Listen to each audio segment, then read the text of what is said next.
பார்க்குறோம் இப்போ மினிஸ்டருக்கு எதிராக விசாசமாக பார்லிமெண்ட்டுக்கு கொண்டு வந்திருக்காங்க. இதை நீங்கள் எப்படி காண்றீங்க? கொண்டு வந்திருக்காங்க இப்படி தானே தொடர்ச்சியாக எதிர்க்கட்சிகள் சிறந்த நாடகத்தை, அதாவது என்ன நகைச்சுவை நாடகத்தை அரங்கேற்றாங்க.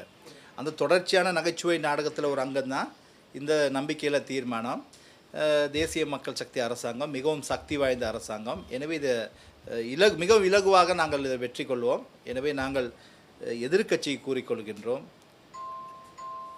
தயவுசெய்து ஒரு நாட்டில் எதிர்க்கட்சி என்பது ஒரு ஆளுங்கட்சியினுடைய குறைபாடுகளை குறைநிறைகளை சுட்டிக்காட்டி அந்த அரசாங்கம் நேர்வழியிலே செல்வதற்காக அவர்கள் செயல்படுவார்கள். ஆனால் இலங்கையில் எதிர்க்கட்சியில் இருப்ப அனைவருமே இன்று ஒரு ஜோக்கர், அதாவது நகைச்சுவைவாதிகளாகத்தான் இருக்கிறார்.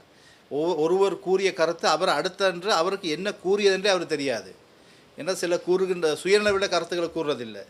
சில நேரத்தில் அவர்கள் எந்த மனநிலையில் அவங்க கருத்துக்களை கூறான்னு தெரியல. எனவே நாங்கள் இதை கணக்கெடுப்பதில்லை. நாங்கள் அரசாங்கம் சிறந்த வழியிலே நேர்மையாக செயல்படுகின்றோம். நாங்கள் மக்களுக்கு கொடுத்த அந்த நம்பிக்கையை, மக்கள் எமக்கு வழங்கிய நம்பிக்கையை நாங்கள் பாதுகாப்பதற்காக சிறப்பான முறையை நாங்கள் செயல்பட்டு கொண்டிருக்கிறோம். இந்த நம்பிக்கையில் பேரணி நீங்கள் கண்டிப்பாக தோல்வியடைய செய்வீங்களா? நிச்சயமாக நம்பிக்கையில் அது என்ன சொல்கிறது, நாங்கள் இன்றைக்கி ஒரு சக்தி வாய்ந்த ஒரு அரசாங்கம். அதே போல் இப்போ நான் பார்க்குறோம், சஜித் பிரேமதாஸ் அவர்கள் சொல்கிறாரு அவங்களோட கட்சியிலேருந்து உடஞ்சி வர ஆட்களோட சேர்த்து அவர் கவர்மெண்ட்டை பிடிக்க போகிறேன் அப்படின்னு சொல்லி, இதை நீங்கள் எப்படி பார்க்குறீங்க? உண்மையிலே சஜித் பிரேமதாஸ் அவர்கள் நினைக்கிறேன் அவர் நீண்ட நேரம் தூங்குவார் நினைக்கிறேன். நல்ல கனவுகளை கண்டு கொண்டிருக்காரு. நல்ல கற்பனை வளம் கொண்டவர், நல்ல கனவுகளை காண்கிறார். அவர் நல்ல சொல்கிறார், தேசிய மக்கள் சக்தியினுடைய முற்போக்கு பாராளுமன்ற உறுப்பினர்களை இணைத்து கொண்டு ஆட்சி அமைக்க போகிறார் என்று. உண்மையில் நல்ல ஒரு கற்பனை. அந்த கற்பனையை நாங்கள் பாராட்டுகிறோம். எனவே ஒரு காலம் அது நடக்காது.